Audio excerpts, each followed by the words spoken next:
तुम्हाला सगळ्याला प्रश्न पडत असं का की दरवेळेस म्हणते कांद्याला म्हणते पॉवर प्लस न्या, केळीला बी, आणखी द्राक्षाला पण, डाळिंबाला पण.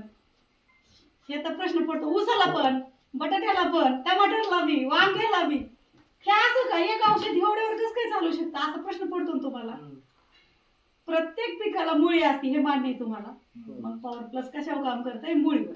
तुमच्या कांद्याला जी मुळी आहे, वांग्याला म्हणा, बटाट्याला म्हणा, केळीला, टमाटरला, ऊसाला, त्या मुळीमध्ये जे व्हॉस्क्युलर बंडल असतो त्याच्यावरती हे पॉवर प्लस काम करतं. व्हॉस्क्युलर बंडल म्हणजे काय असतं? जसं आपल्याला जगण्यासाठी आपल्या शरीरामध्ये नसा आहे रक्त व्हायच्या, तसं अन्नच्या पिकाला अन्न वाहण्यासाठी नसा असतात. त्या नसा जमिनीत पडलेलं जे पोटॅशचे मायक्रॉन्स असते तर 0.08 म्हणजे मोठी साईज असते, ती पटकन असं ओढता येत नाही. मग हे काय करते? व्हॉस्क्युलर बंडलची साईज वाढवते प्रत्येक पिकाच्या.